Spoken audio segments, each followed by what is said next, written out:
જય મુરલીધર મિત્રો, perfect farming ચેનલમાં હું દિનેશ આહિર આપ સૌ મિત્રોનું હાર્દિક સ્વાગત કરું છું।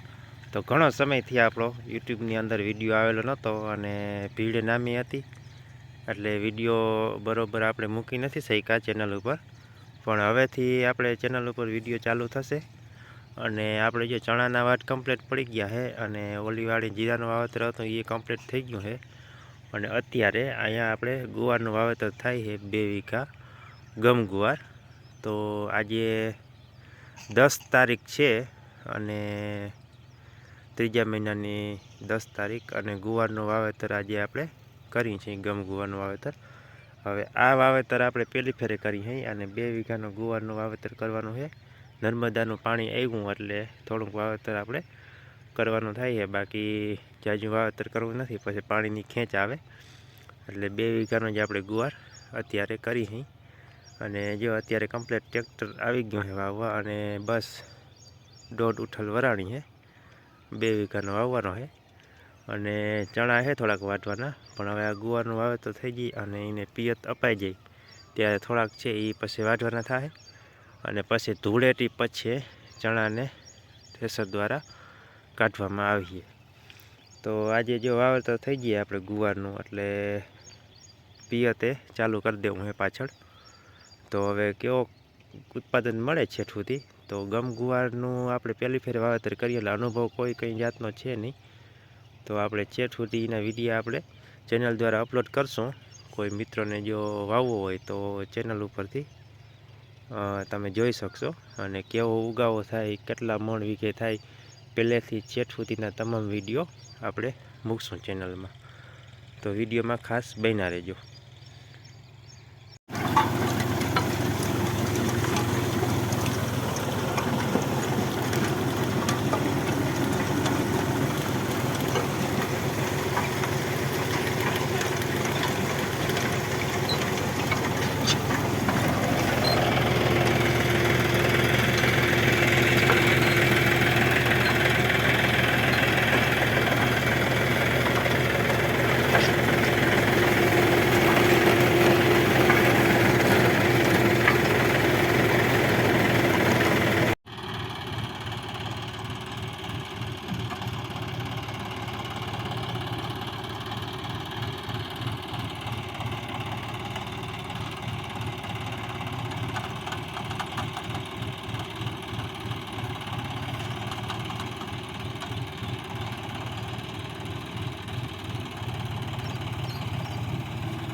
હાલો તો મિત્રો, કમ્પ્લેટ આપણે ગુવારનું વાવેતર થઈ ગયું છે અને વીઘે 3 કિલા જેવું આપણે બિયારણ પડ્યું છે અને પાણી ચાલુ કરી દીધું છે।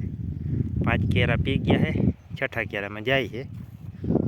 હવે જોઈએ કેવો ઉગાવો આવે, કેવું ઉત્પાદન મળે। કોઈ મિત્રોએ ગમ ગુવાર વાવેલો હોય તો કોમેન્ટ અવશ્ય કરજો, વીઘે કેટલો થાય, એનો કેવો ભાવ હોય। આપણે તો પહેલી ફેરે વાવી હઈ, કંઈ અનુભવ કંઈ છે નહીં। હવે આમાં યુટ્યુબમાં વિડીયો જોતા જાઉં અને થોડો અનુભવ મેળવતા જાઉં ગમ ગુવાર વિશેના વિડીયા। તો આવી રીતનું કંઈક છે આપણે અને વાવે છે 2 જણાએ અમારા ગામમાં વાવ્યો તો એનું કહેવું એવું હતું કે 60-70 દીમાં પાકી જાય, ટૂંકી મુદતમાં ટૂંકમાં થઈ જાય। એટલે હવે આજે ત્રીજા મહિનાની 10 તારીખે વાવેતર થયું છે અને હવે કાયદેસર તો ચોથો ને પાંચમો 6ઠા મહિનામાં આપણે બધી કમ્પ્લીટ કરવું પડે, એટલે 2 મહિનામાંથી 20 દી જેવો ગાળો છે, 70-80 દિવસ જેવો, એટલે એની અંદર આપણે બધું કમ્પ્લીટ કરીને પડું ખેડાઈ જાય એ રીતનું કરવું પડે. તો જોવાય હવે કેવાક પાણી રહીએ અને કેવોક થાય.